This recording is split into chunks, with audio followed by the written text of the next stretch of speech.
A ver, le habíamos puesto un subtítulo a esta parte de Isaías, capítulo 1, verso 24 en adelante. ¿Alguno de ustedes lo tiene a la mano? Sí.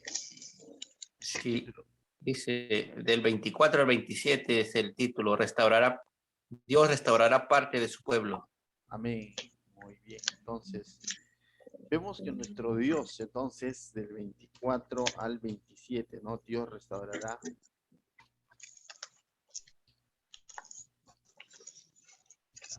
Yo lo voy a dejar ahí, Dios. Entonces, vamos a analizar esta porción, ¿no? Entonces, qué importante es entender esto, ¿no? De que Dios siempre, siempre, a pesar de que va a venir su juicio, ha venido su juicio a Israel, aquí en el libro de Isaías, como está siendo anunciado que él iba a traer juicio, pero finalmente este juicio era también para poder restaurar su pueblo, ¿no?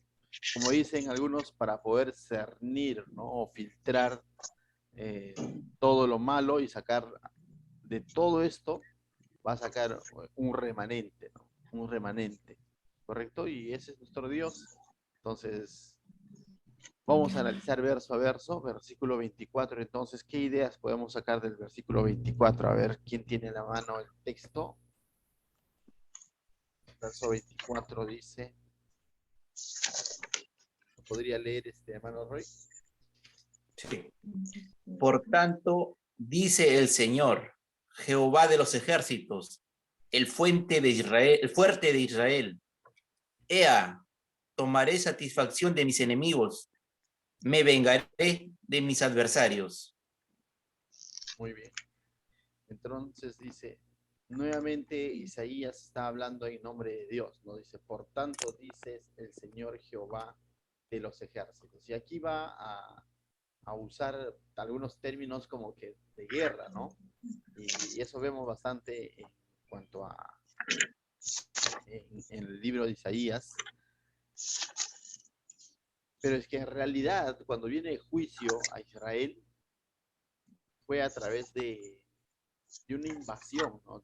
A través de un ataque de un imperio denominado Babilonia, ¿correcto? Quien era el más poderoso aquel entonces, ¿no? El más fuerte, y terminó invadiendo no solamente Jerusalén o Judea o Israel, ¿no? Sino muchos otros pueblos. Entonces, aquí Isaías también está usando términos, así por así decirlos, de guerra, ¿no? Está diciendo, por tanto dice el Señor Jehová de los ejércitos, ¿no? ¿Qué podemos interpretar de esta primera frase? En este versículo podemos encontrar dos cosas, ¿no? La primera parte dice, por tanto dice el Señor Jehová de los ejércitos. Sofía, ¿qué pusiste ahí? Buenos días con Que Dios, todos. Yo, que, yo que había Dios puesto, muestra. Dios pelea por su pueblo, Él es el que le da la victoria. Claro, Dios pelea por su pueblo, a Jehová de los ejércitos. Y cuando leemos la palabra el fuerte de Israel, Que Dios muestra su poder y majestad. Dios muestra su poder y majestad. Ya, entonces de ahí podemos sacar varias interpretaciones, ¿no? Por ejemplo, si yo de este pasaje dijese, Dios nos ama, aunque es cierto, pero tendría sentido en el contexto, no, no es cierto. No. Si yo de este pasaje digo, es que Dios es Rafa, ¿no? Es mi sanador, ¿tendría sentido? No tiene sentido, No. ¿cierto? Aquí lo que tiene sentido es de que Dios es quien pelea, ¿no? Primer punto, ¿no? Entonces podemos interpretar ahí, Dios es quien pelea. Ya, primer punto que podemos sacar, Dios es quien pelea. ¿Qué más hemos dicho? Dios es, y cuando dice no, por tanto, no lo tengo a la mano en la pantalla. Cuando dice, por tanto dice el Señor, Jehová de los ejércitos, el fuerte Israel. Entonces, primero están dando características de quién está hablando, ¿no? Ya anteriormente hemos visto donde decía Dios que todo lo ve, cosas como esas, ¿no? Pero ahora estamos hablando del poder de Dios, básicamente. A esto en teología se le conoce como que Él es omnipotente, ¿no? Entonces, los que están en el grupo, en el curso de atributos, han podido ver esto, ¿no? Dios es omnipotente, los tres ovnis de Dios, ¿no? Omnisciente, omnipresente y omnipotente. Pero aquí vemos esa característica de que Él es omnipotente, ¿no? Dios es poderoso, vamos a ponerlo, ¿ya? O simplemente Dios es fuerte, ¿no? Bien, Sofía, disculpa, te corté. ¿Qué nos estuviste diciendo en cuanto a este pasaje? Perdón. No, también Jaca me cortó. Yo había puesto Dios es fuerte, lo sabe todo y es vengador. Lo sabe todo. Ah, lo sabe todo por la segunda parte. Sí, yo lo tomé todo como un versículo. Ya. Dios es vengador, tendríamos que verlo con pinza, ¿no? O sea, aunque ciertamente Dios es vengador, pero no es desde el concepto como nosotros muchas veces entendemos vengador, ¿no? Nosotros entendemos la palabra vengador como revanchista, ¿no es cierto? El ser humano, o sea, de revancha, ¿no? Y cuando hablamos de un Dios vengador o de Dios vengador en la Biblia, se habla de un Dios que hace juicio y que su juicio es justo, ¿no? No es ninguna revancha de parte de Dios. Entonces, cierto, podemos poner ahí Dios es vengador, pero teniendo en cuenta qué significa vengador cuando hablamos de Dios, ¿no? Así como en algún momento tú has escuchado quizás decir Dios es celoso, ¿no? Y si lo entendemos bajo nuestros conceptos, la palabra celoso, vamos a decir, ¿qué? Dios es celoso. Sí, pero Dios es celoso de su santidad, ¿no? No quiere compartir su gloria con nadie. Entonces, en ese sentido, Dios es celoso, ¿no? No un celoso de que de pronto desconfiado, enfermizo como el ser humano, sin una razón, ¿no? No, Dios es celoso en ese sentido. Entonces aquí también, Dios es vengador, es decir, eso indica de que Dios va a hacer juicio justo, ¿correcto? Dios va a hacer juicio justo sobre la maldad, ¿no? Entonces, vamos a sacar esa palabra que ha puesto Sofía, Dios es vengador. Y bien, ¿qué más habías puesto? Tú habías añadido una palabra más. Dios es vengador, Dios es poderoso, Dios es quien pelea, Sabe todo, había puesto. Dios sabe todo, ¿no? ¿Y por qué dices que Dios sabe todo? Y aunque eso es bíblico, sino, pero según el texto, ¿por qué nos dices que Dios sabe todo? No, lo había puesto como que él tiene presente cada cosa que ha hecho las personas cuando le han fallado, ¿no? Porque cuando dice, por tanto dice el Señor Jehová de los ejércitos del fuerte Israel, ¿no? Tomaré satisfacción de mis enemigos, me vengaré de mis adversarios. O sea, él conoce por qué va a hacer eso. Más me iba a todo el trasfondo, o sea, de que es como decir, como que, yo lo entendía, ¿no? Como que, tranquilo, no te olvides que yo sé que hay gente mala, ¿me entiendes? Y que los voy a castigar. Yo lo entendí por ese lado, entendiéndolo todo, no solo analizando ese pequeño versículo, sino entendiéndolo todo ese contexto. Habiendo entendido el contexto anterior, ya, pero, o sea, tú has ido de lo general a lo específico. O sea, de lo general, que, lógicamente, pues yo vuelvo a repetir, ¿no? Dios conoce todo o sabe todo, sabemos, ¿no? Como hace un momento lo dije, Dios nos ama, pero en este texto que estamos analizando, el verso 24, podemos ver eso de parte de Dios así explícitamente, porque estamos interpretando el texto, ¿no? No, en el mismo versículo no. ¿No? Entonces, eso podría ser como una conclusión final, quizás, ¿no? Sí, pero ahí en el texto, en el verso 24, explícitamente no lo vemos, ¿no? O sea, por ejemplo, pelea, lo podemos ver, ¿no? Fuerte, dice, ¿no? Entonces, poderoso también lo podemos ver, ¿no? Vengador también, el que nos ha dicho, pero eso de que sabe todo es cierto, es bíblico, pero en ese texto no lo vemos de una manera explícita, ¿no? Entonces ahí quizás vamos a obviar eso, ¿no? Verso 25, ¿qué podríamos decir del verso 25, mis hermanos? Verso 25 dice, a ver, Julio César, léelo fuerte, claro, así como sueles hablar. Y volveré mi mano contra ti, y limpiaré hasta lo más puro de tus escorias y quitaré toda tu impureza. Bien. ¿Qué podemos entender, mis hermanos, de este versículo? Dios va a quitar lo que contamina del pueblo de Judá. Fuerte, Patricia, no te escuchamos bajito. Dios va a quitar lo que contamina del pueblo de Judá. Dios va a quitar lo que contamina, ¿y qué más? Pueblo de Judá. No te escucho muy bien. A ver, voy a Del ver mi pueblo de audio. Judá. ¿Cómo? Del pueblo de Judá. Allá. Dios va a quitar lo que contamina. Yo puse Dios purificará Jerusalén.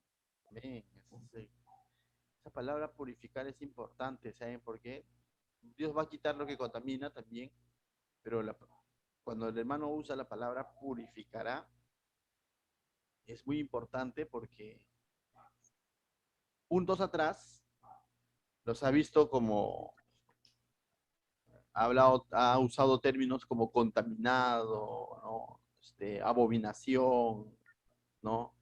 Inmundo. Entonces, purificar es justamente sacar todo lo que no le agrada, ¿no? Entonces, Todo lo malo. claro, ¿no? Entonces Dios purificará, Dios.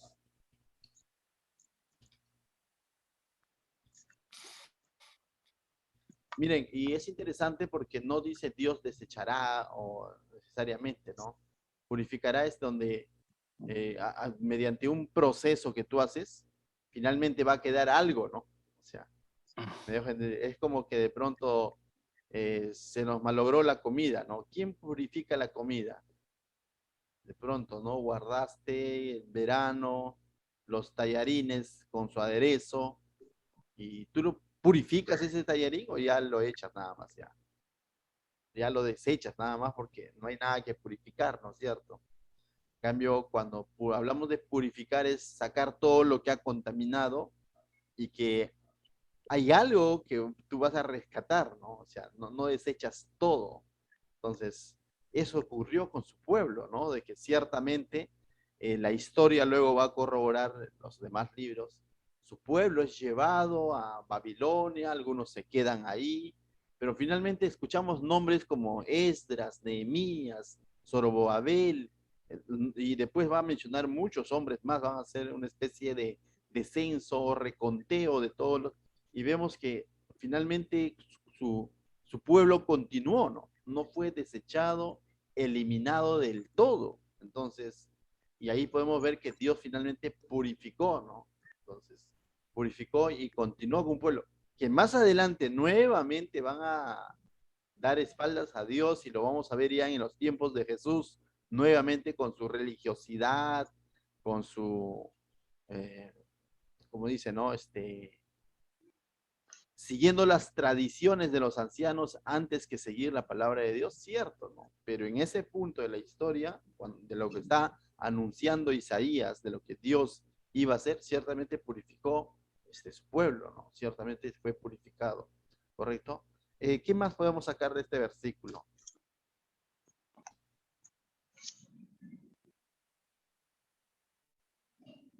¿Alguien más agregó ahí? Julio César, ¿pusiste algo más?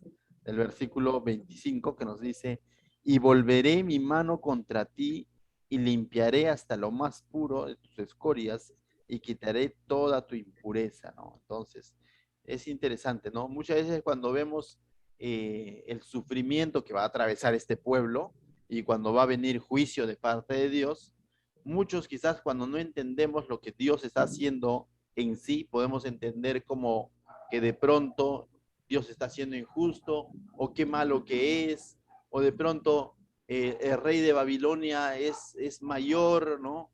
Que nuestro Dios, que por eso estamos perdiendo la batalla. Pero Isaías está narrando claramente que esto tenía un propósito, ¿no? Este juicio que Dios iba a traer, cuando dice volveré mi mano contra ti, finalmente vemos que él usó al imperio de Babilonia para poder traer ese juicio. Entonces, no es porque Dios fuerte, poderoso, vengador de juicio, de pronto ahora está débil, sino Él está permitiendo todo esto pero tampoco porque de pronto dice, bueno, que sufran, sino está permitiendo todo esto porque va a purificar su pueblo, ¿no? ¿Y qué Porque va a podríamos? refinar lo mejor. ¿Cómo? Va a refinar lo mejor de lo que quedaba del pueblo, ¿no? Así es, va a sacar lo mejor de su pueblo, ¿no? O lo mejor o lo maltrecho y va a usarlo para nuevamente eh, que su pueblo continúe, ¿no? Y no siga depravándose o degradándose más en su conducta, ¿no? Entonces, es interesante ver entonces este pasaje desde ese punto de vista, mis hermanos, porque muchas veces se ha juzgado a nuestro Dios incorrectamente cuando no se conoce lo que realmente Él estuvo haciendo con su pueblo, ¿no? Y el mismo pueblo en algún momento también podría pensar y decir, qué malo que es nuestro Dios. El pueblo va a tener que tener claro por qué es que Dios está permitiendo y está haciendo cada uno de estos juicios, ¿no? Entonces, finalmente no es porque Dios perdió el control y no pudo contra Babilonia, ¿no? Como muchos dijeron, los de Babilonia finalmente vencieron a los judíos porque fueron más fuertes y todo lo demás, porque Dios lo permitió. ¿Cuándo Israel ha sido más fuerte que otros imperios? Siempre ha sido no porque tenía mayor cantidad de hombres, ejército, sino siempre ha sido porque Dios es el que estaba ahí, ¿no? Y eso lo vemos desde la historia de Israel cuando va saliendo de Egipto, por ejemplo, hubo una batalla con los amalecitas, dice que, no sé si ustedes se acuerdan de esa escena, donde Moisés estaba orando en el monte y Ur estaba cogiendo uno de sus brazos y Aarón el otro de sus brazos, y que de pronto cuando Moisés se cansaba y bajaba los brazos y cesaban las oraciones, el pueblo comenzaba a perder. De pronto Moisés levantaba los brazos y seguía orando y el pueblo comenzaba a ganar, ¿no? Entonces, lo que Israel ha sido, siempre ha sido gracias a Dios, gracias al poder de Dios. No ha sido de pronto porque Israel era fuerte, ¿no? Y aquí ya llegó débil. No. Entonces, bien, entonces, él tuvo un propósito, era purificar. Patricia, levantaste la mano, dinos.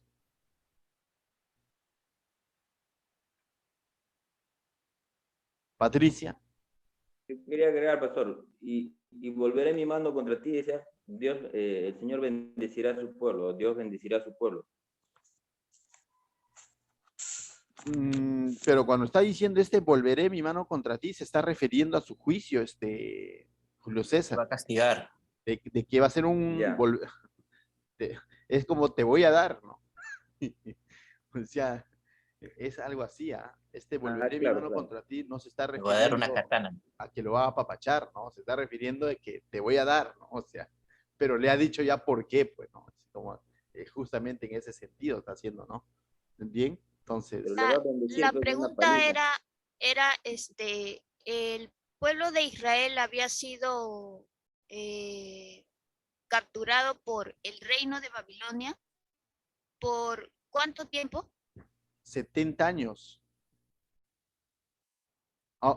Aunque la invasión de Babilonia al Sí. reino de Judá, ¿sí?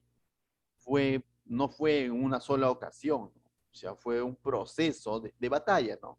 Que duró aproximadamente de 3 a 4 a 6 años, si no me equivoco, porque tuvo dos invasiones, ¿no? En una donde se llevaron deportados una parte, en otra donde sitiaron totalmente la ciudad y los dejaron meses ahí, por eso en ese contexto es que vemos que padres se comían a sus hijos, hijos se comían a sus padres, vino una hambruna, ¿por qué? Porque la ciudad estaba sitiada, estaba acorralada, ¿no? Asolada, y esperaron que prácticamente se acaben sus recursos y luego invadieron, destruyeron todo a espada, no todo, quedó mucha gente ahí, no mucha, sino gente, como dicen, de lo peor, ¿no?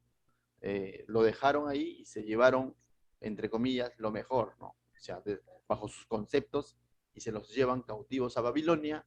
Cuando finalmente termina esta invasión, ya demoró 70 años allá en Babilonia, ¿no?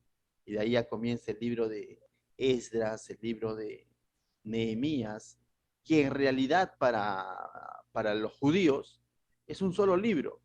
O sea, cuando tú lees Nehemías, Esdras, para los judíos es un solo libro, nosotros ya lo hemos separado en dos, ¿no? Pero para ellos simplemente es un libro que narra el retorno de Israel de Babilonia a Jerusalén, ¿no?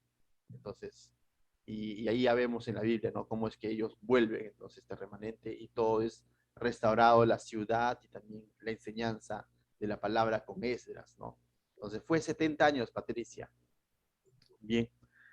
Pastor, Sí, de esos 70 años, Esdras y Nehemías nacieron ahí en Babilonia o es que se fueron de niñitos por ahí. Claro. es interesante, no te entiendo el dato exacto, solo sé que cuando Dios llama a Nehemías es porque Nehemías recibe noticias de cómo están sus hermanos, o su familia, o su pueblo en Jerusalén, ¿no? Pero tendría que ver más detalles. La verdad, ahorita no tengo la respuesta exacta Claro. si ellos nacieron ya en Babilonia, pero ellos son contemporáneos en todo caso con, a ver, Esdras, Nehemías, son contemporáneos con, ¿cómo se llama?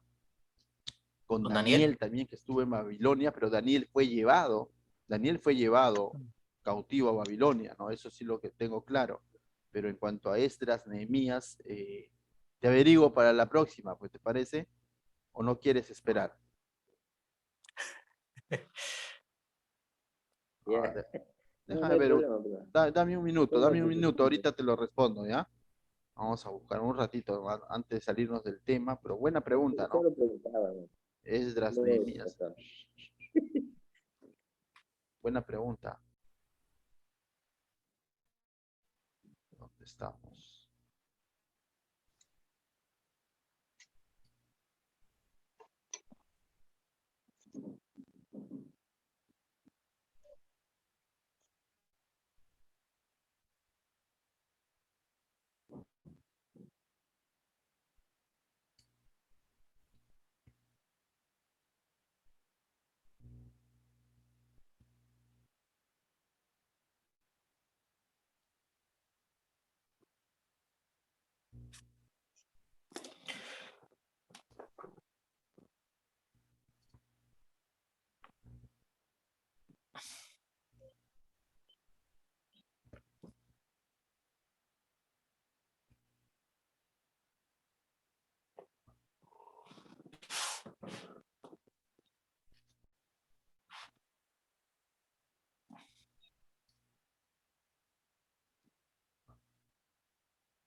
No, no lo tengo a la mano, Julio César.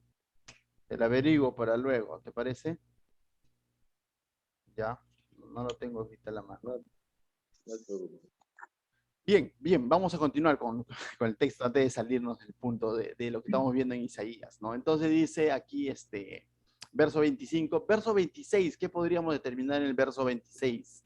Lo leemos antes de eso, ¿no? El 26 dice, restauraré tus jueces como al principio y tus consejeros como eran antes, entonces se llamará ciudad de justicia, ciudad fiel, ¿no? Entonces finalmente aquí vemos a qué apuntaba Dios, ¿no? Y cuando dice restauraré tus jueces como al principio, ¿no? ¿Qué podemos entender de esto? A ver, ¿qué sabemos de los jueces? Keila. Doctor, buenos días, hermanos. Y bueno, yo había puesto que el cambio de Jerusalén será testimonio para otras naciones. Ya, claro, ya Por es la parte donde dice, entonces te llamarán ciudad y ciudad de justicia. correcto, ¿no? Correcto, correcto. Bien, Keila. Lógicamente va a haber un producto final, como se dice, ¿no? Como cuando todo entra a un proceso, es sacado todo lo que no vale. Estos 70 años se le conoce como 70 años de juicio de parte de Dios. Y finalmente, como dice Keila, eh, Dios no está haciendo algo nuevo en sí con su pueblo. Cuando Dios llamó a este pueblo fue para lo que acaba de decirnos Keila, ¿no? Cuando Dios llama a este pueblo y levanta a este pueblo como una nación, Cuando vemos no tanto de los orígenes, bueno, de los orígenes de Abraham, pero sobre todo cuando vemos cuando Dios saca también de Egipto a través de Moisés, constantemente se repite una frase donde dice, y sabrán en todos los pueblos quién es Jehová de los ejércitos, o que Dios es poderoso, por lo general, ¿no? O sea, todo esto comenzó cuando hubo un faraón que de pronto desconoció a Dios, ¿no? No lo quiso reconocer como tal, al Dios de José.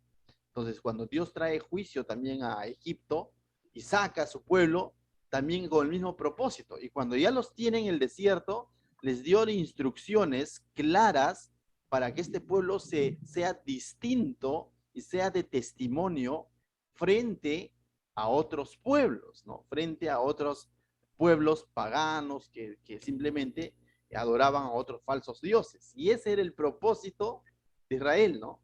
Pero ¿en qué terminó Israel para que ahora esté en esta situación? En estar sirviendo a Dios, entre comillas, pero también en los lugares altos a esos falsos dioses. La pregunta es, entonces, ¿en qué se distingue Israel de los otros si va a hacer lo mismo? Por eso que habla de que se había contaminado, ¿no? Entonces, Dios nuevamente va a purificar y va a restaurar, ¿para qué? Para que nuevamente se hable de este pueblo, ¿no? Que es distinto, es un pueblo gobernado por Dios. Y realmente haga, ¿cómo se llama esto? Dé fe a su nombre, ¿no? Porque su nombre significa Israel. ¿Y qué significa Israel, pastor? Gobernado por Dios, lo cual no estaba sucediendo, ¿no? Entonces, prácticamente Dios no está haciendo algo nuevo con este pueblo, no le está diciendo, te voy a volver como al principio, ¿no? ¿Y qué levantó al principio? Dice, ¿no? Restauraré tus jueces como al principio y tus consejeros como eran antes. ¿Y dónde nosotros podemos ver de alguna manera los jueces, los consejeros de los cuales él está hablando, ¿no? Alguien se ubica en alguna parte de la historia donde vemos cómo es que de pronto se levantan Josué, estos jueces. ¿Cómo? Josué, ¿no? Josué, bueno, Dios usó a Moisés, usó a Josué y Josué fue un buen líder de parte de Dios. Moisés también, pero sino que justamente después de José sucedió algo similar a lo que está sucediendo acá. Hubo un tiempo de silencio, casi 400 años también, y a eso se conoce el tiempo de los jueces, ¿correcto? Donde vamos a encontrar nombres como Sansón, vamos a encontrar nombres como Gedeón, ahí están todos los son, ¿no? Y también hay algunas cuantas mujeres, ¿no? Encontramos ahí, pero ¿qué sucede? En ese tiempo también dice que el pueblo hacía lo que le parecía, es decir, no había un liderazgo en sí. Entonces, en medio de esta contaminación que también el pueblo estaba sufriendo después de Josué, antes de rey David, por así decirlo, porque Saúl fue otro, ¿no? Estuvo el tiempo de los jueces, donde Dios en su soberanía, cuando ve que su pueblo está pero de cabeza, levanta ciertos hombres para librarlos de acechanzas del enemigo o para devolverlos de alguna manera a sus caminos, ¿no? Pero no solamente levanta jueces, sino también profetas, ¿no? Ahí vemos el profeta Samuel, por ejemplo, que es muy conocido, ¿no? Entonces, pero ese tiempo también el pueblo estaba así, ¿no? O sea, entre idas y venidas. Pero a ese restaurar se estará refiriendo a Dios a esos liderazgos se levantaban ocasionalmente por la gracia de Dios, o a dónde los está queriendo restaurar. Cuando retrocedemos al liderazgo de Israel y cómo fue gobernado después de ser sacado de Egipto, vemos que Dios usa un hombre, y este hombre es Moisés. Pero vemos también que en el trayecto en el que Moisés está en el desierto y se encuentra con su suegro Jetro, ¿no? O Jetro, ¿correcto? Vemos que cuando él se encuentra y está sobrecargado en sus labores y de pronto viene un consejo de parte de Dios a través de Jetro, lógicamente, porque finalmente él dice, consultó a Dios y Jetro le dijo, ¿no? Levanta jueces, levanta hombres que te ayuden a legislar, a guiar a este pueblo, a atender sus necesidades, porque él no se abastecía, ¿no? Muchas colas, dice, se formaban. Entonces, pero dentro de ese consejo, Jetro le dice, y consulta a Jehová, y ciertamente él consulta, y se da esta figura de los jueces, ¿no?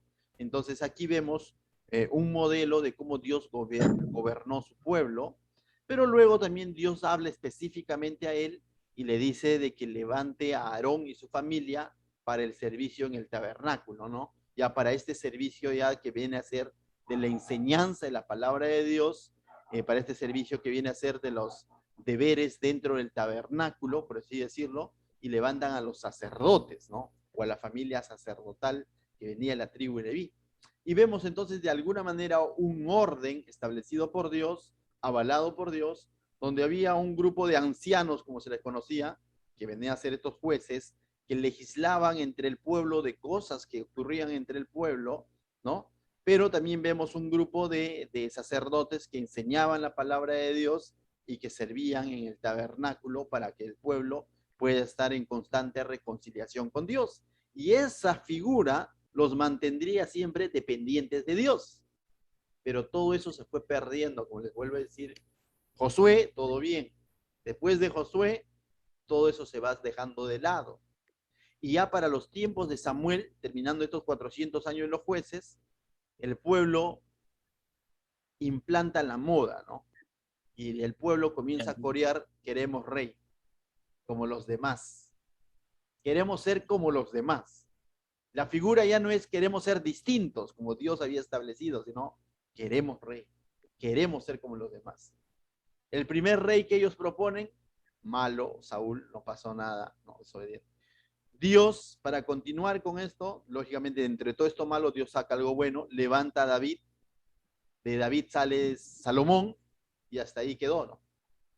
Te das cuenta, hasta ahí quedó, porque después Salomón tenía sus últimos años, y su hijo, que se dejó influenciar por sus amigos jóvenes, dice, termina queriendo ser más duro que Salomón, se le viene una revuelta, es decir, un levantamiento, Jeroboam se levanta en contra de Roboam, y el reino se divide y cada quien a sus anchas. Y esa es la historia. Entonces, ¿a dónde quiere devolvernos Dios? Al gobierno que él había establecido. A ese gobierno se le conoce como la teocracia, que Dios es el que finalmente debería de poner los líderes y no el pueblo, ¿no? Entonces, eso sucedió con este pueblo, ¿no? Lo que le quiere devolver es a sus inicios, a sus principios, ¿no? Entonces, y que realmente cumplan esa función, ¿no? Por eso que cuando vemos ya la restauración con Esdras, Nehemías, que siempre les comento, vamos a ver que Esdras fue uno de los que abrió, dice la escritura, y comenzó a enseñar y a darle sentido, le daban sentido a lo que ellos leían de parte de la ley, ¿no?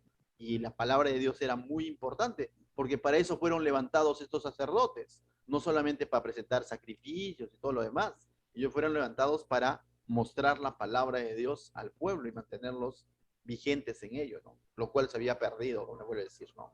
Estos mismos sacerdotes, muchos de ellos estaban en diferentes lugares, ¿no?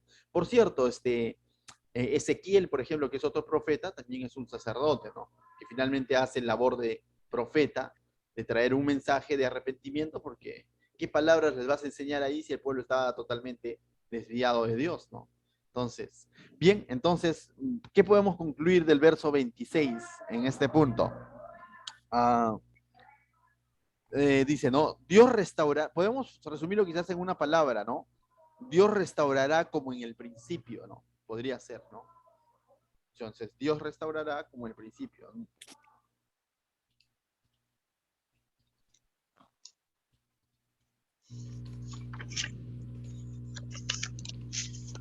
Podríamos añadir ahí para que el pueblo sea gobernado por su palabra,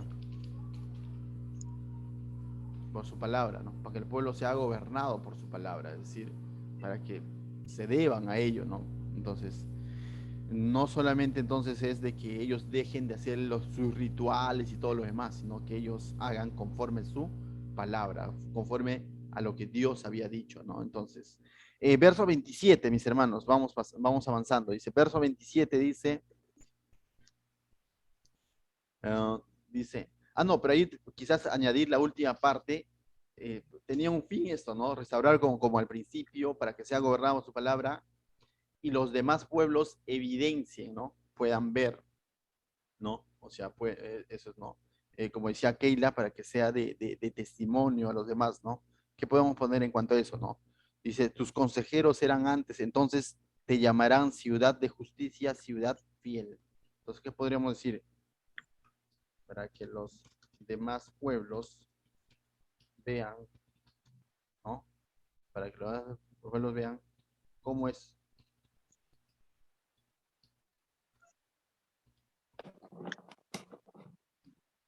Patricia, dinos. ¿Qué se puede decir de que, por ejemplo, esto le está hablando Dios al reino de Judá, pero en el principio era el reino de Israel? Ujú. ¿Qué se puede, o sea, que lo restaurará como al principio cuando era, Uno solo.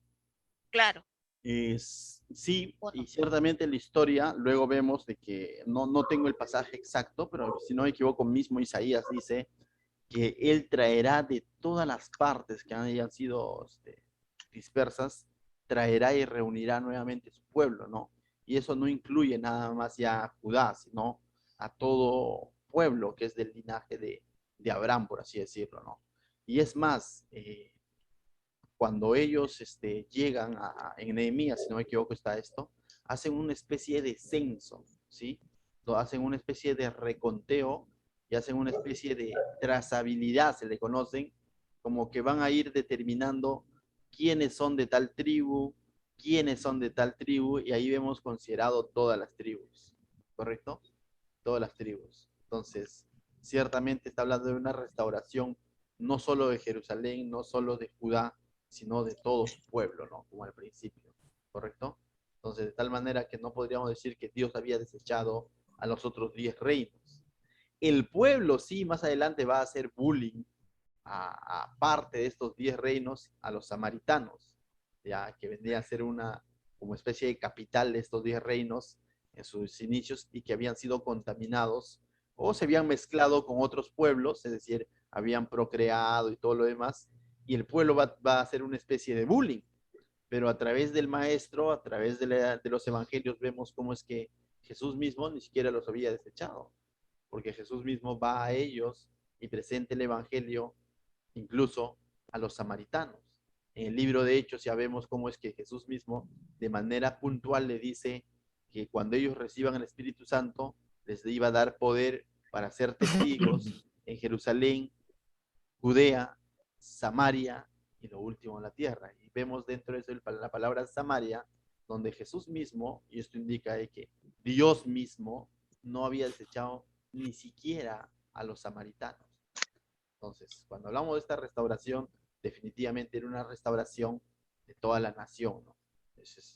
Porque la promesa fue para Abraham, ¿no? Y su legado, por así decirlo, ¿no? Entonces, bien.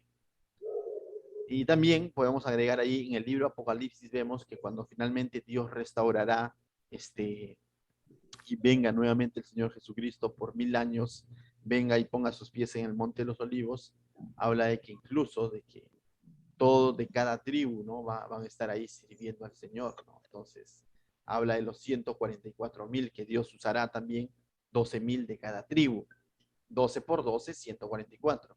Y de pronto nos enteramos que no son los testigos de Jehová, sino que es una función especial que Dios tiene apartada para su pueblo, que finalmente, que cuando ya no esté en la iglesia y se esté dando todo este tiempo de juicio, Dios va a usar 144,000 de su pueblo, ¿no? Lógicamente, 144,000 fieles.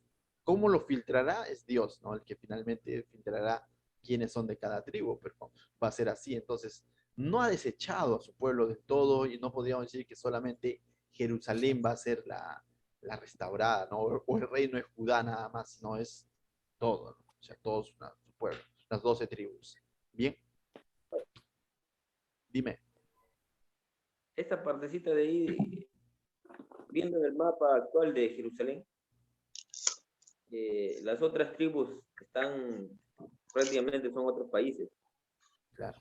Las regiones, los que están como en otros países. Ahorita Israel se nota un hilo nomás. Pero las otras, ¿no?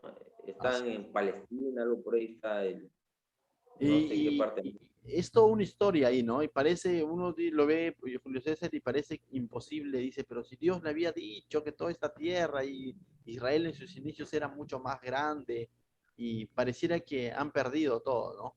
Pareciera, te digo, porque finalmente todo eso fue una promesa de parte de Dios como una heredad perpetua y va a ser así.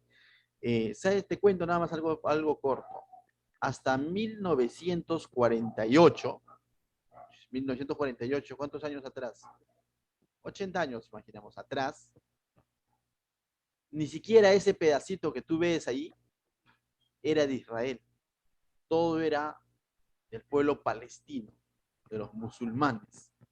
Israel estaba disperso por todo el mundo, ¿ya? Y simplemente no tenía ni siquiera ese pedacito. No existía el país de Israel. Hasta 1948 no tenían esas tierras, ¿correcto? Ya, no había la nación de Israel. Y todo esto, entonces, las promesas que veíamos en Apocalipsis, de que se construirá nuevamente el templo y el anticristo va a venir y se va a sentar en ese templo, ni siquiera hay templo hasta hoy, por ejemplo. Pero hasta 1948 ni siquiera había país de Israel, ¿me entiendes? Simplemente el país de Israel era como, por historia se conocía que había existido Israel, pero todos sus ciudadanos estaban dispersos, ¿ya? Entonces uno dice, hasta 1948, entonces esa parte de la Biblia, ¿y dónde quedó la promesa? ¿No?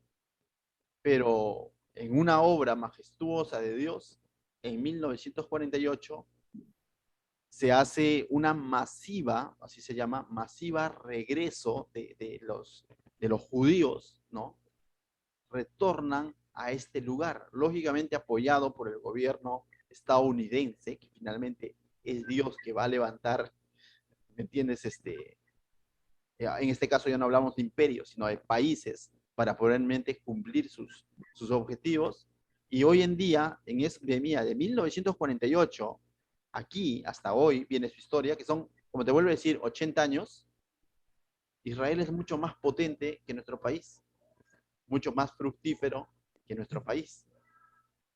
¿Me entiendes? O sea, está mucho más armado, se han vacunado primero, por así decirlo, hay medicina, hay grandes universidades y es un país potente hoy en día. ¿En cuánto? En 80 años de historia, 70 años, en 70 años de historia. Ese es el poder de Dios, no hay otra explicación. Entonces, cuando vemos un poquito de historia actual, podemos ver el poder de Dios finalmente ahí, ¿no? Que a pesar de tantos ataques de parte del mundo musulmán, no es que les fue fácil, ellos tuvieron que nuevamente, por ejemplo, a esa zona repoblarla, hicieron una trazabilidad de todos los que eran judíos, nuevamente se tuvo que volver a enseñar el hebreo, y ahora el hebreo es uno de los idiomas más conocidos cuando ya había sido de alguna manera extinguido, ¿no? Porque si no, dice, el país, dice, el hebreo que hablan los del país de Israel, no había país. Entonces, ¿de qué hablamos? Pero nuevamente ahora el hebreo, ellos hablan hebreo, entonces podemos ver ahí nuevamente la mano de Dios como cumpliendo finalmente su objetivo. Y hoy en día es un pueblo y es un país, ¿no? ¿Entiendes? Y de alguna manera no tienen templo, pero todo indica, ya eso es por actualidad, incluso tienen planos para reconstruir el templo, ya tienen todos los planos. Dicen algunos que ya se halló el arca del pacto, que no se quiere revelar y tantas cosas, pero como que todo ya indica que en unos años tú puedes, o unos meses, escuchar Israel está reconstruyendo un nuevo templo. Entonces dices, ¿y cómo es posible esto, no? Porque mira, desde el momento en que ellos fueron dispersados fue en el año, ¿sabes qué? 70. El año 70, y luego más adelante los mismos musulmanes en el año 700 más o menos, con Mahoma, invaden y prácticamente no hubo, ya perdió su identidad y ahora fue repoblado por los palestinos, ¿no? Como los musulmanes. Han pasado en todo caso como 1800 años, por así decirlo, o 2000 años, Y tú ya es imposible que un pueblo se vuelva nuevamente a formar como país, pero Dios lo ha hecho, ahora son país, a partir de 1948. Eso solo Dios lo puede ser, ¿no? Entonces, cuando vemos la historia bíblica desde ese punto de vista, dices, wow. Hace poco creo que ha sufrido un ataque Israel, ¿se acuerdan que estuvo en las noticias y todo eso? Y ellos tenían su, ¿cómo le llaman su rompebombas? Y muchos decían, no, wow, se Tiene admiraban su de escudo. su Tiene su escudo. escudo que le protege, ¿no? Claro, ese escudo le tenía un nombre interesante, ¿no? Y muchos dicen, wow, pero cuando el que conoce la historia bíblica dices, es Dios usando la tecnología para finalmente eh, hacer que su pueblo esté preservado, porque todavía tiene una función que cumplir, ¿no? Con esto yo no estoy diciendo que todos los de Israel, todos los judíos son buenos y todos aman a Dios, no. Por cierto, la gran mayoría hoy en día de los judíos son ateos. Musulmán. Son ateos la gran mayoría y solamente son judíos de sangre. Hay un grupo de judíos llamados judíos mesiánicos, que son los que realmente creen en Jesús, ¿no? Que podríamos decirlo de judíos cristianos. De eso nos va a enseñar más este sábado, al siguiente sábado, nuestro amigo David Troncoso, que tiene un amor por el pueblo de Israel y por los judíos y conoce todo esto, el judaísmo, pero vamos a llevar dentro de nuestra clase de sectas y religiones el judaísmo, ¿no? O sea, ¿qué significa el judaísmo? ¿En qué piensan? ¿En qué creen? ¿Y cuál es su historia también, ¿no? Entonces, bien, nos desviamos del tema, pero las preguntas jalan a seguir hablando, ¿no? Entonces, bien, entonces aquí también, mis hermanos, cuando Israel estaba cautivo en Babilonia, era prácticamente algo imposible pensar que su ciudad va a ser reconstruida. Y más todavía la manera como fue reconstruida, ¿no? Vemos ahí, por ejemplo, cuando tú lees el libro de Nehemías, que se dan muchas cosas que definitivamente tú dices, es Dios, ¿no? Nehemías hablando con el rey, diciendo, mira, mi pueblo está ahí, sí, por favor. No, ni siquiera Nehemías hablando con el rey, sino el rey dándose cuenta y diciendo, Nehemías, ¿qué tienes? ¿Por qué tu carita está triste? Y él le dice, no, es que me he enterado que mi pueblo... Y le dice, anda, ve, le da cartas y le manda todavía refuerzos, ¿no? Para que él pueda ir y pueda llegar y reconstruir todo. ¿Y cómo reconstruyen? Dice, con una espada en la mano y con la otra espada trabajando, porque no es que reconstruyeron, sino que los pueblos enemigos estaban ahí, ¿no? No iban a permitir, ¿no? Hubo enemigos, pero ven, con una espada en la mano y con una mano trabajando, reconstruyen milagrosamente la ciudad. No tengo el monto exacto, pero fue un cierto número de días donde era casi imposible, ¿no? Pero vemos la mano de Dios restaurando como al principio, ¿no? En todo sentido. Y una vez restaurada la ciudad, le dice, ya, Esdras, abre los libros, abre la ley y enseña, ¿no? Y comienza a enseñar y el pueblo comienza a retomar su identidad, que la había perdido, pues estando en Babilonia, ¿cuánto tiempo? Y todavía, aún así van a traer ciertos arraigos de Babilonia, ¿no? Ciertas costumbres, pero enseña la palabra, ¿no? Entonces, finalmente lo restauró en ese sentido. Bien, pasamos al verso 27 para terminar esta parte. Dice, verso 27. A ver, si lo podemos leer, dice, Sión será rescatada con juicio y los convertidos de ella con justicia, dice, ¿no? Nuevamente, vemos aquí eh, que Dios va a restaurar, dice su pueblo, ¿no? O va a ser rescatado, ¿no? Va a ser sacado de Babilonia, ¿no? Entonces, lo vamos a entender así. Verso 27, voy a borrar esto, creo, porque no tengo espacio. Patricia, dime. ¿Cómo se puede explicar mejor la palabra convertidos? Redención, redimidos. Claro, claro, rescatado es redimidos, ¿no? Ya, pero lo que Patricia se refiere a convertidos, ¿no? Israel, así como cuando salió de Egipto, nuevamente el paralelismo tenemos que llevarlo, porque muchas veces recordemos más Egipto y sacando, ¿no? Vuelvo a repetir, ¿no? Si solamente Dios saca y rescata a su pueblo y lo lleva a Jerusalén y les dice ya, reconstruyan su ciudad y bueno, me voy, le pregunto yo, ¿cuál fue la razón por la cual el pueblo de Israel terminó así en decadencia? En el punto final, Infidelidad. ¿no? el punto final dices, no, hicieron idolatría. Otros dicen, presentaban, adoraron a otros dioses paganos. Otros dicen, había inmoralidad, había injusticia, sí, pero hay un punto inicial que Dios les dijo, no, no lo haga, y que lo vemos en toda la historia de la humanidad. Ah, Eva, ¿por qué pecó? Es que quiso ser como Dios, sí, pero el punto inicial, ¿cuál es? Que dejó de Obediencia. lado la palabra de Dios, lógicamente, ¿no? Cuando hablamos de obediencia, hablamos de una palabra dicha primero, porque si no, voy a ser obediente a qué? Obediente a lo que se me dijo, ¿no? O sea, el punto inicial es de que ellos dejaron de lado, y eso lo conocemos como desobediencia, lógicamente, dejaron de lado la palabra de Dios, ¿no? Simplemente no la creyeron, y como no la creyeron, no la vivieron, no fueron hacedores de esta palabra de Dios. Y eso trajo una degradación metida de pata tras metida de pata. Y entonces, cuando dicen serán convertidos, ¿qué es? Que va a tener que devolverlos a qué? A la palabra de Dios, porque no es la ciudad en sí, no es los muros en sí que haría que este pueblo nuevamente adore a Dios, sino es la palabra de Dios. Por eso vemos que cuando restablece su pueblo, cuando los rescata, va a tener que haber un Esdras enseñando esta palabra para que ellos retomen su identidad, ¿no? Su amor por Dios, su fe en Dios, su esperanza por el verdadero Mesías. ¿Me dejo entender? O sea, su esperanza por el verdadero Mesías que les fue anunciado desde el principio, ¿no? Para que nuevamente devolverlos a esa fe puesta en Dios, que es como comenzó su historia, ¿no? ¿Cómo comienza su historia? Con Abraham teniendo fe en quién? En un Dios, ¿no? Pero ¿cómo se refleja la fe de Abraham en Dios? Mediante su obediencia. Pero Abraham no podría ser obediente si primero no viene una palabra de parte de Dios en la que él tiene que creer. Finalmente, por eso que dice que hasta mismo Abraham fue justificado por fe, porque esta fe, lógicamente, tuvo que reflejarlo con obediencia, ¿no? Pero no es por el cumplimiento en sí, sino es por creer lo que Dios ha dicho y vivir lo que Dios ha dicho.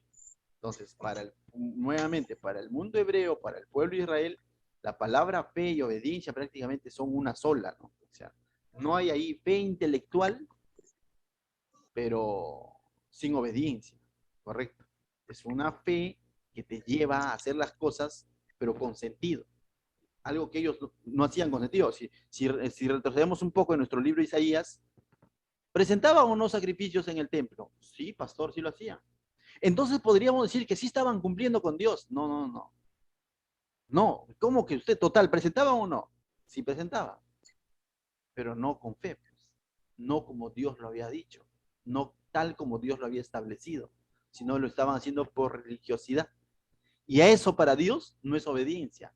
Eso para Dios es cualquier otra cosa, pero no es obediencia. Entonces, por eso justamente vamos a meternos en un tema un poco más complicado.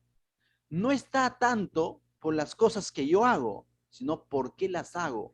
Porque realmente le estoy creyendo a Dios, por eso hago las cosas. Si es así, eso es fe. Pero si las hago porque tengo que hacerlas, eso no es obediencia. Aquí Yari le puedo decir, ordena tu cuarto, y ella todo malhumorada ordena su cuarto, no está siendo obediente, está siendo una rebelde convencida. Pero si ella lo hace porque sabe que papá le ha dicho que haga y que es lo correcto, la cosa es diferente. Eso ocurre también en nuestros corazones, mis hermanos. Cuando hacemos las cosas por hacer, es religiosidad. Pero cuando hacemos las cosas por respuesta y porque creemos y tenemos la convicción de lo que Dios nos ha dicho es lo correcto y conviene y que es así, esa es una obediencia y eso la Biblia por eso lo llama buenas obras, porque estoy haciendo como punto de partida veo mi fe y todo lo que ahora hago es porque he comprendido el amor de Dios, he comprendido la palabra de Dios. Al revés, lo llama obras como trapos de inmundicia, si yo invierto las cosas. Entonces, lo mismo está diciendo allá, cuando dice convertidos, ¿qué es? Vueltos a la palabra, ¿no? A esa palabra que les fue dada en Éxodo capítulo 19, 18, 19, 20, en el monte Sinaí, ¿no? Tenían que volver a esa palabra que finalmente, como los que hemos estudiado Éxodo y Levítico, esa palabra que finalmente les da les causa una necesidad de ver de un mediador, ¿no? De un sacrificio perfecto que los va a llevar a Cristo, que finalmente, y que les da la esperanza de un Mesías, porque al no poder cumplirla, dices, necesito ser justificado, Señor, y me acerca a Dios, ¿no? Me vuelve dependiente de Dios. A esa palabra ellos tenían que volver, a esa palabra que los hace dependientes de Dios, ¿no? Bien, gracias Patricia, nuevamente nos hemos desviado creo el tema, pero volvemos, el 27 dice, ¿no? Sión será rescatada con juicio y los convertidos, dice, de ella con justicia, ¿no? Entonces, ¿qué podemos interpretar? La redención de Dios siempre es hecha con justicia. Muy bien, claro. La redención o rescate, ¿no? Redención es con justicia.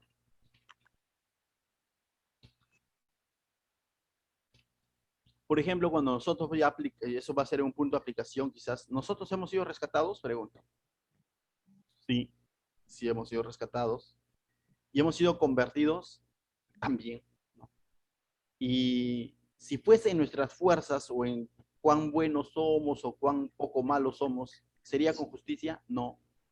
No. Me dejo entender. Porque las obras no justifican a nadie.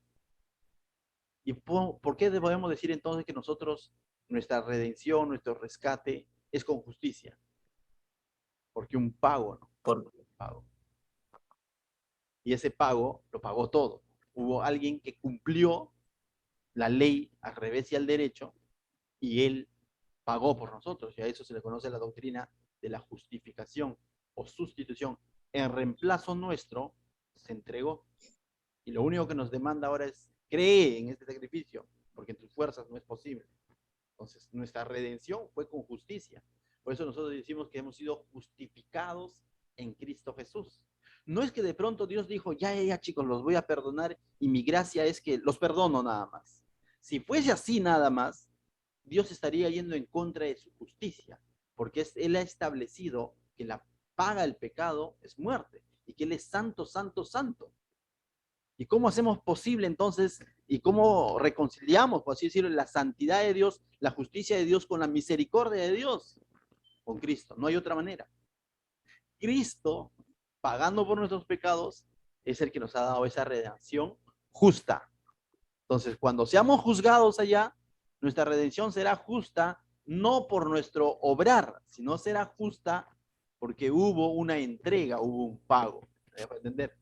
Aquí, vuelvo a repetir, esta redención está siendo justa de pronto porque el pueblo está obrando bien. No, esta redención está siendo justa porque Dios está convirtiendo a estas personas, a este remanente, nuevamente llevándolos a su palabra, ¿no?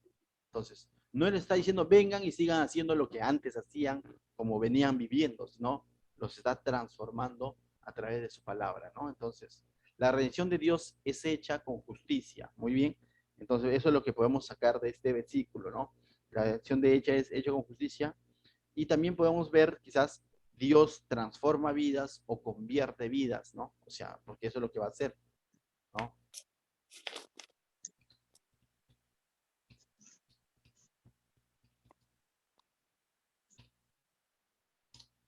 Seguimos, verso 28, no, hasta el 27 creo que acaba ese punto, ¿no? Y el 28, ¿qué era? Si alguien lo tiene ahí a la mano, del 28 al, ya con eso acabamos, al El tema es 31. rebeldes y pecadores serán quebrantados. ¿Cómo?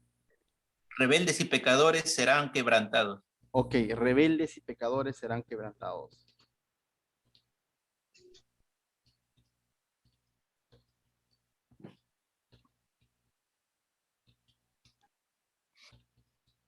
Entonces vemos esta última parte, mis hermanos, rebeldes y pecadores serán quebrantados. Bien, verso 28 entonces. Dice así, a ver dónde estamos. Verso 28 dice, pero los rebeldes y pecadores serán quebrantados y los que dejan a Jehová serán consumidos. Bien, ¿qué podemos ver ahí?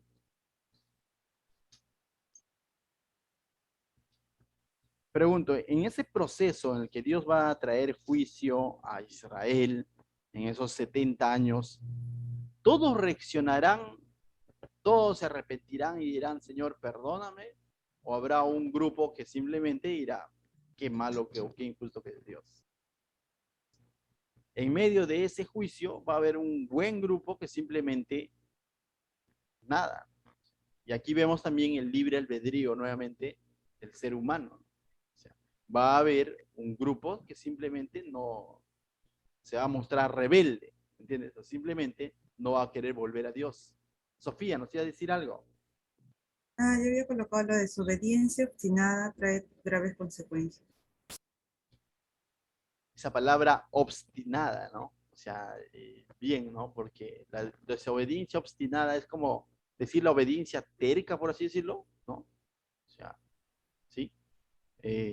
Donde no es una desobediencia en que, Señor, la malogré y perdóname, ¿no? Sino obstinada es que abiertamente contra Dios, ¿no?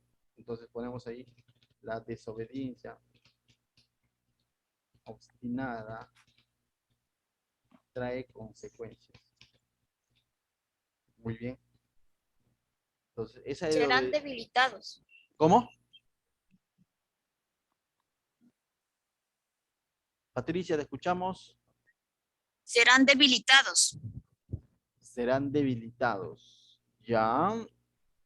A ver, verso 28 dice, pero los rebeldes y pecadores aún serán quebrantados y los que dejan a Jehová serán consumidos. Esta palabra consumidos me habla de que serán, ¿cómo se llama? Castigados. Claro, pero cuando es consumido es como que prácticamente, Acabados, ¿cómo? como acabados. Acabados, ¿no? Entonces, en cambio, Que su salud se deteriora. claro, pero debilitados es como, te dejo débil, ¿no? Pero Quebrantado. consumidos es como ocurrió con Nadab y Abiú, que hijos de Aarón, ¿se acuerdan? En el acto, ¿no? Consumidos, la palabra consumidos es de que, como dice, serán acabados, ¿no? O sea, finalmente habrá un castigo final, ¿no? No tanto lo va a debilitar y luego, bueno, más adelante sigues haciendo Pero como un juicio de condenación. Prácticamente. juicio de condenación, esa es la palabra, ¿no?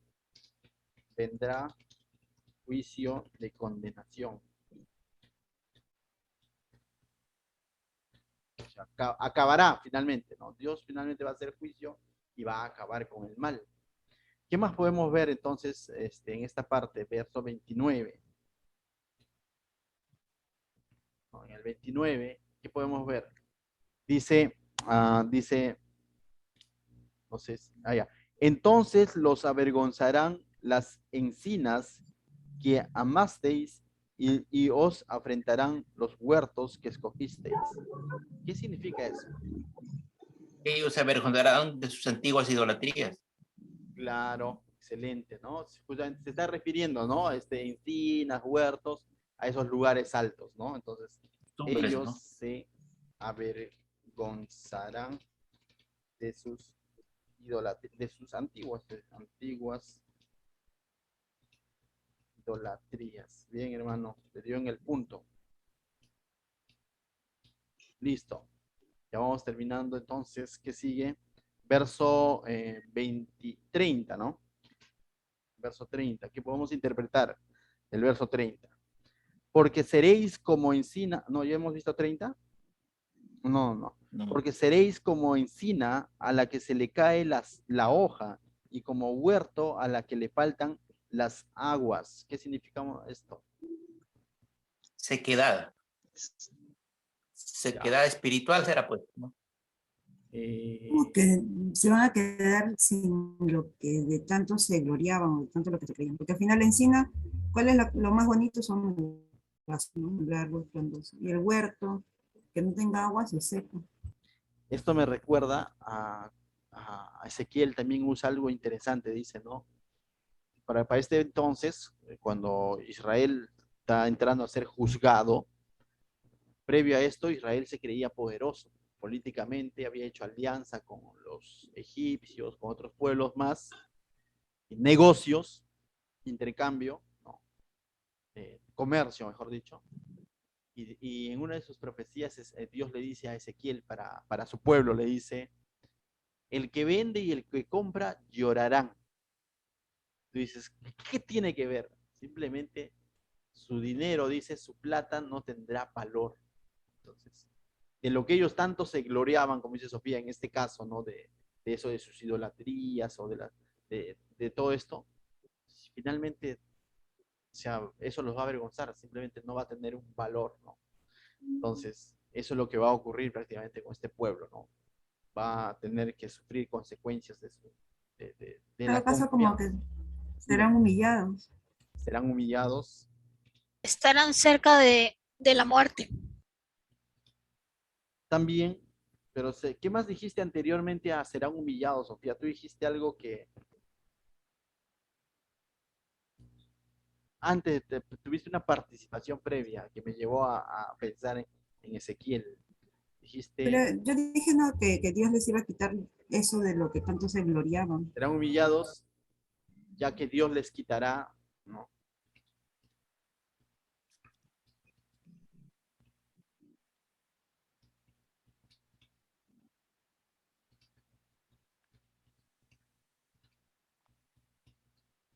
De lo que tanto se gloriaban, ¿no? De lo que tanto, bien, bien, verso 31. Dice, y el fuerte será como estopa, y lo que hizo como, dice, y lo que hizo como centella, y ambos serán encendidos juntamente, y no habrá quien apague, ¿no? Entonces, pregunta, ¿qué es estopa, no? ¿Quién averiguó por ahí? Quizás la palabra estopa, Esto pues como donde hay fuego, pues. ¿no? Entonces dice, vamos a volver a leer, el fuerte Como, será, como hilos que quedan o que salen del lino. ya, es como pelusa, Algo así, se ve como pelusa o como eso que se usa en la carpintería. No me viruta, acuerdo cómo se llama. viruta, No, no, como una especie de trapo. guaype. Ajá, Guay, pues. Guaype, mira cómo como se... hilitos, como Y hilitos. yo les pregunto, el que conoce Guaype, el que ha pintado algunas con Guaype, ¿eso es fuerte? Sí, ¿El Guaype?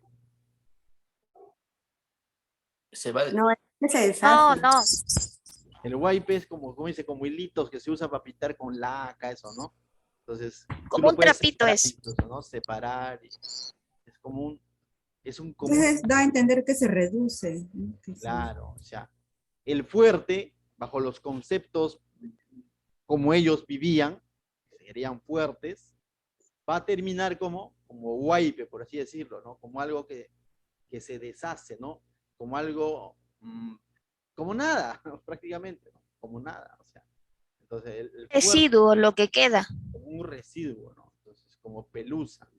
Eh, así va a terminar, ¿no? Dice, el fuerte será como estopa, o sea, este que se creía fuerte en grandeza terminará como, como pelusa, ¿no? Y lo que hizo como centella, ¿y qué es centella? Una pequeña luz que sale de algo. Ya, o sea, lo que hiciste prácticamente no va a alumbrar nada, ¿no? O sea, será una centella. Dice, y ambos serán encendidos juntamente y no habrá quien apague. Entonces, ¿qué podemos entender de aquí? Que finalmente, ¿qué va a suceder con este pueblo, con el rebelde, ¿no? Porque está hablando en esta última parte, recuerden, está hablando de los rebeldes y pecadores que van a ser quebrantados. Es decir, Como van que a ser serán, reducidos a nada, ¿no? Por así decirlo. ¿Sí? claro, reducidos, humillados y encima condenados. Que el pueblo de Judá no arrepentido iba a ser Claro, al sentir el juicio final de Dios, ¿no? así es. Sus Entonces, pecados vendrán sobre ellos. claro, miren, veamos el punto que Serán estamos dos. viendo, ¿no? No es los que se arrepintieron, no es el remanente restaurado, este es los rebeldes de los rebeldes, ¿no? O sea, el que se resiste. O sea, de ellos está hablando que van a ser reducidos a nada, ¿no? Muy bien. Listo. Finalmente ¿cómo habíamos denominado el título general a este libro o a este capítulo? ¿Se acuerdan? ¿Alguien anotó? Le dimos un título. Juicio de Israel y Judá. Y hemos visto en todo esto el juicio, sí. Hemos visto Advertencia de claro, Dios al pueblo de Judá. también advertencia. Y hemos visto que ciertamente ha pasado por ciertas fases que hemos ido viendo, pero que comienza con una palabra y con un diagnóstico como la de un médico, ¿no? Oíd cielos, ¿no? Oíd montes. Dice, ¿no? Crié hijos y los he engrandecido, pero que ellos no se habían olvidado de él, ¿no? Y comienza a decirles cada uno de sus pecadillos, ¿no? Los ha comparado a Sodoma y Gomorra, todo. Dentro de ello ha hecho un paréntesis y ha llamado al arrepentimiento, y finalmente también les ha dicho cómo los va a restaurar, pero finalmente también ha dicho a todos aquellos rebeldes que no se arrepienten, cómo iban a terminar, ¿no? Entonces, a esto quizás podríamos resumirlo como que guerra avisada solo mata a los gente. sordos, ¿no? Entonces, pues, algo así, ¿no? Guerra avisada solo mata a los sordos. Entonces, Dios trajo un juicio después de haber hecho todo un trabajo con su pueblo, ¿no? Entonces, al ver todo esto, no podemos concluir de pronto diciendo fue un juicio injusto. Ahora pregunto, llevándolo a una aplicación personal. Hoy en día predicamos a un Cristo que nos invita y nos dice, ven, arrepiéntete, ven a mí, cree en mí. Pero la Biblia nos habla de un Cristo que vendrá a hacer justicia, vendrá a juzgar vivos y muertos. Y cuando tú predicas esto a las personas de que va a venir la ira venidera de Dios, que es el juicio de Dios, ¿qué dicen? ¿Cuándo será? La vida es una sola. Es tu creencia. No creo.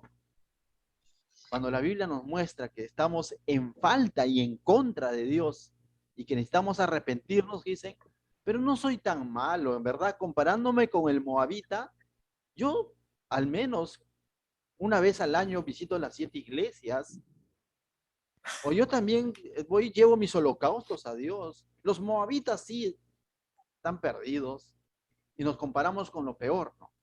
Y ese es el juicio del hombre, que se compara con otro hombre imperfecto. Y para un malo siempre va a haber otro más malo, ¿no? Entonces dice, no estoy tan mal. Y como hay otro más malo, eso me hace bueno, entre paréntesis, ¿no? Eso me hace bueno. Y la ira venidera de Dios lo veo como algo injusto. ¿Tú crees que ese Dios de amor, ese Dios que vino y dijo que los niños vengan, que de ellos es el reino de los cielos, ¿tú crees que Él nos va a llevar a un infierno, Anderson? No, Dios es bueno. Ese Dios, y usan Biblia, ese Dios que nos ha creado a imagen y semejanza, ¿tú crees que nos va a llevar a un infierno? Si la Biblia dice que Dios es amor, cierto, Dios es amor, ¿no? O sea, eso no cabe duda, pero también Dios es un juez justo. Y Cristo, cuando vuelva por segunda vez, ya no va a decir arrepiéntanse, vengan a mí, sino dice va a venir a impartir justicia. Y todo lo malo, todo lo contrario al Señor va a ser consumido como esta estopa, ¿no? Va a terminar en nada, en ese lago que arde con fuego y azufre, donde va a ir de cabeza en primera fila ese que anda con cola, ¿no? Pero entonces vemos que toda esta historia de Israel finalmente refleja la historia de la humanidad y para eso ha sido escrita y para eso está narrada y para eso ellos han pasado esto y Dios de todo esto nos saca una enseñanza de que, como diría Billy Graham, arrepiéntete, ¿no? O sea, arrepiéntete, o sea, ¿qué espera ser humano, no? ¿Qué esperamos?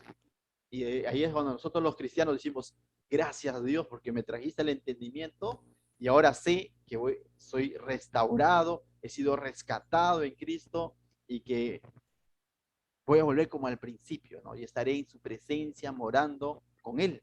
Pero también esto nos hace conscientes de que hay un grupo, hay un remanente, entre comillas, que aún no se ha arrepentido. Entonces, Finalmente, toda la escritura nos va a llevar ¿a quién? A anhelar justamente a quien nos justifica, ya que en nuestras fuerzas es imposible. ¿Para qué Dios quería llevar a este pueblo y retornarlos a su palabra? Porque esa palabra, desde Génesis y hasta donde estaba escrito, hablaban del Redentor, hablaban de la promesa, hablaban de Génesis 3, verso 15.